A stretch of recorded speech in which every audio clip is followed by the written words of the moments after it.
राधे दोस्तों, जय श्री कृष्ण। तो आइए श्रवण करते हैं अश्विन पूर्णिमा शरद पूर्णिमा व्रत कथा। अश्विन मास की पूर्णिमा को बहुत ही पवित्र माना जाता है। शरद पूर्णिमा से जुड़ी कई मान्यताएं हैं। ऐसा माना जाता है कि चंद्रमा इस दिन 16 कलाएं बिखेरता है।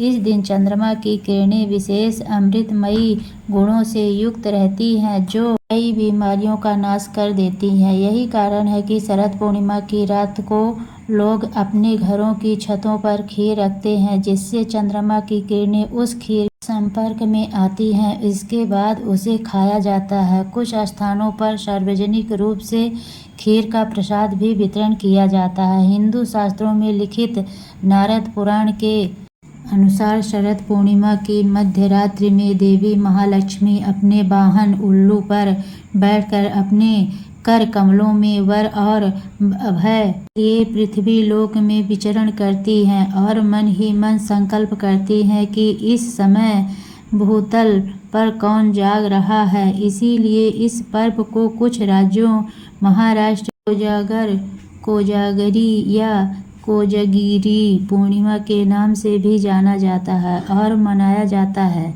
जिसका शाब्दिक अर्थ होता है कौन जाग रहा है। इस प्रकार प्रतिवर्ष किया जाने वाला यह कोजागर व्रत लक्ष्मी जी को संतुष्ट करने वाला है। इससे प्रसन्न हुई माँ लक्ष्मी न केवल इस लोक में समृद्धि देती हैं, बल्कि शरीर का अंत होने पर परलोक में भी सिद्धि प्रदान करती हैं। इस दिन यह अपने जागते हुए भक्तों को धन वैभव का आशीर्वाद देती हैं। कहते हैं कि जो जातक इस रात में जाग कर माँ लक्ष्मी की पूजा अर्चना करते हैं, माँ लक्ष्मी की उन पर अवश्य ही कृपा होती है।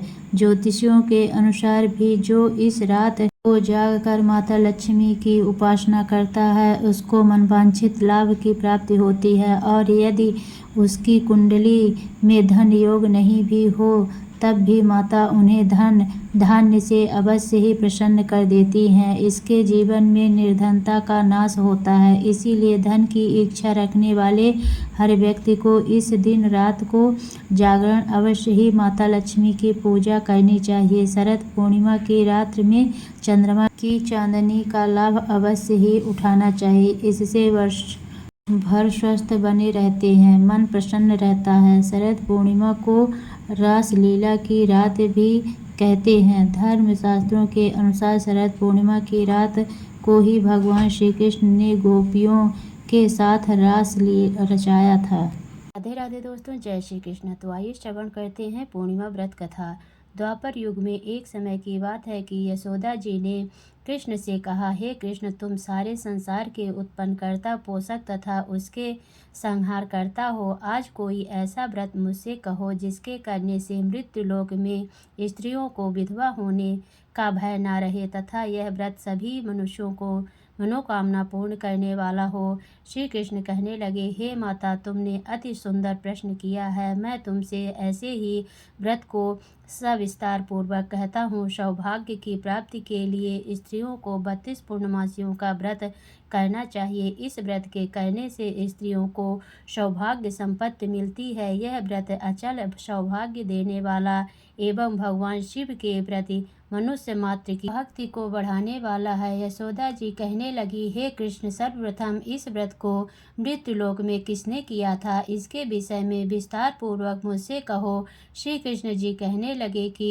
इस भूमंडल पर एक अत्यंत प्रसिद्ध राजा चंद्रहास से पालित अनेक प्रकार के रत्नों से परिपूर्ण कार्तिका नाम की एक नगरी थी। वहाँ पर धनेश्वर नाम का एक ब्राह्मण था और उसकी स्त्री अति सुशील रूपवती थी। दोनों ही उस नगरी में बड़े प्रेम के साथ रहते थे। घर में धन धान्य आदि की कमी नहीं थी। उनको एक बड़ा दुख था कि उनके कोई संतान नहीं थी। इस दुख से वह अत्यंत दुखी रहते थे। एक समय एक बड़ा तपस्वी योगी उस नगरी में आया। वहाँ योगी उस ब्राह्मण के घर को छोड़कर अन्य सब सब घरों से भिक्षा लेकर भोजन किया करता था। रूपवती से वह भिक्षा नहीं लिया करता था। उस योगी ने एक दिन रूपवती से भिक्षा न लेकर किसी अन्य घर से भिक्षा लेकर गंगा किनारे जाकर भिक्षाण को प्रेम पूर्वक खा रहा था कि धनेश्वर ने योगी का यह सब कार्य किसी प्रकार से देख लिया।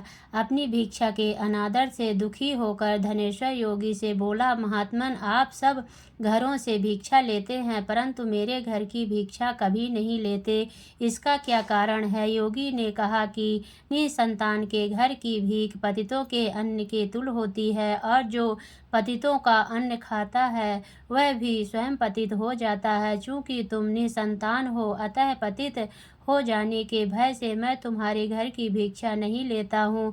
धनेश्वर यह बात सुनकर अपने मन में बहुत दुखी हुआ और हाथ जोड़ योगी के पैरों पर गिर पड़ा तथा अंतर्भाव से कहने लगा, हे महाराज, यदि ऐसा है तो आप मुझको पुत्र प्राप्ति का उपाय बताइए। आप सर्वज्ञ हैं, मुझ पर अवश्य ही यह कृपा कीजिए। धन की मेरे घर में कोई कमी नहीं है परंतु मैं पुत्र न होने के कारण अत्यंत दुखी हूँ। आप मेरे इस दुख का हरण करें, आप सामर्थ्यवान हैं। यह सुनकर योगी कहने लगे, हे ब्राह्मण, तुम चंडी की आराधना करो। घर आकर उसने अपनी स्त्री से सब वृत्तांत कहा और स्वयं तप के निमित्त वन में चला गया। वन में जाकर उसने चंडी की उपासना की और उपवास किया। चंडी ने 16वें दिन उसको स्वप्न में दर्शन दिया और कहा, हे धनेश्वर, जा तेरे पुत्र होगा परंतु वह 16 वर्ष की आयु में ही मृत्यु को प्राप्त हो जाएगा। यदि तुम दोनों स्त्री पुरुष 32 पूर्णमासियों का व्रत विधि पूर्वक करोगे तो वह दीर्घायु होगा।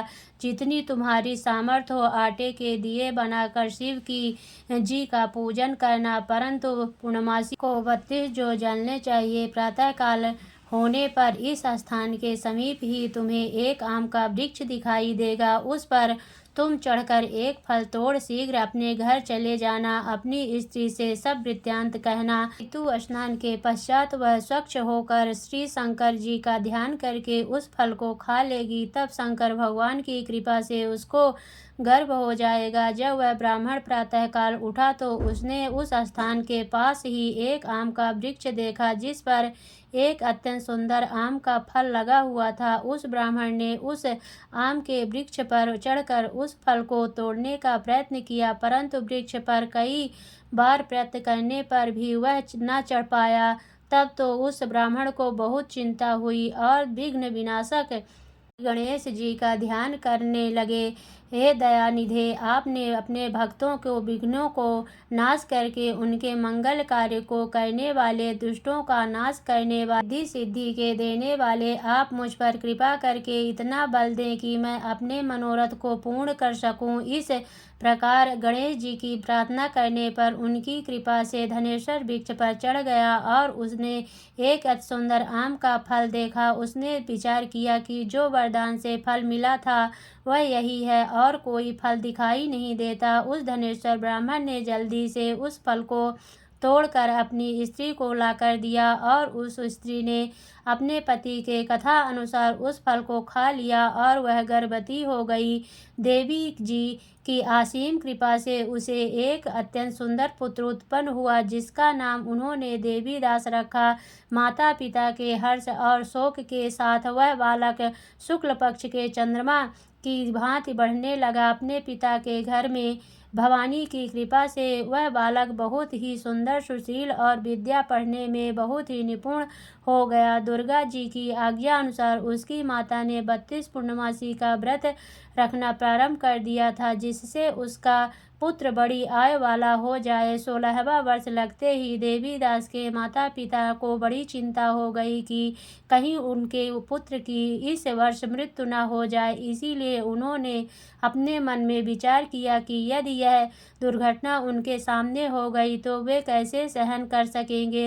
अस्तु उन्होंने देवीदास के मामा को बुलाया और कहा कि हमारी इच्छा है कि देवीदास 1 वर्ष तक काशी में जाकर विद्या अध्ययन करने और उसको अकेला भी नहीं छोड़ना चाहिए, इसीलिए साथ में तुम चले जाओ और 1 वर्ष के पश्चात को वापस लौटा लाना। सब प्रबंध करके उसके माता पिता ने काशी जाने के लिए देवीदास को एक घोड़े पर बैठाकर उसके मामा को उसके साथ घर दिया, किंतु यह बात उसके मामा या किसी और से नहीं कही। धनेश्वर ने अपने पुत्र की मंगल कामना तथा दीर्घ आयु के लिए भगवती दुर्गा की आराधना और पूर्णमासियों का व्रत करना आरंभ कर दिया। इस प्रकार बार 32 पूर्णमासी का व्रत पूरा किया। कुछ समय पश्चात एक दिन वह दोनों मामा और भांजा मार्ग के रात जाने के लिए किसी ग्राम में ठहरे हुए थे। उस दिन उस गांव में एक ब्राह्मण की अत्यंत सुंदरी, सुशील, विदुष और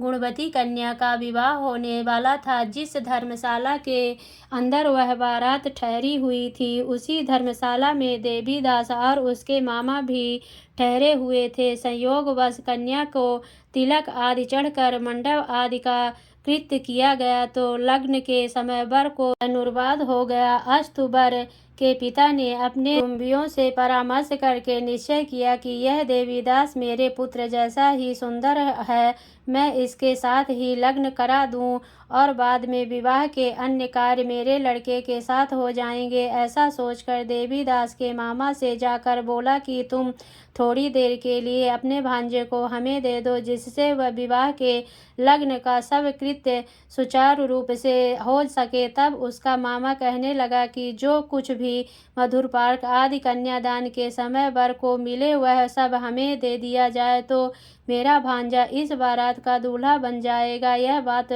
वर के पिता ने स्वीकार कर ली। लाने पर उसने अपने मामा भांजा वर बनने को भेज दिया और उसके साथ सब विवाह कार्य रात्रि में विधि पूर्वक संपन्न हो गया। पत्नी के साथ वह भोजन न कर सका और अपने मन में सोचने लगा कि न जाने यह किसी स्त्री होगी। एक एकांत में इसी सोच में गरम निश्वास छोड़ने लगा तथा उसकी आंखों में आंसू भी आ गए। तब उन्होंने पूछा कि क्या बात है, आप इतने उदास व दुखी क्यों हो रहे हैं। तब उसने सब बातें जो वर के पिता व उसके मामा के बीच हुई थी उसको सब बतला दी। तब कन्या कहने लगी कि यह ब्रह्म विवाह के विपरीत हो कैसे सकता है। देव, ब्राह्मण और अग्नि के सामने मैंने आपको ही अपना पति बनाया है, इसीलिए आप ही मेरे पति हैं। मैं आपकी ही पत्नी रहूंगी, किसी अन्य की कदापि नहीं। तब देवीदास ने कहा, ऐसा मत करिए,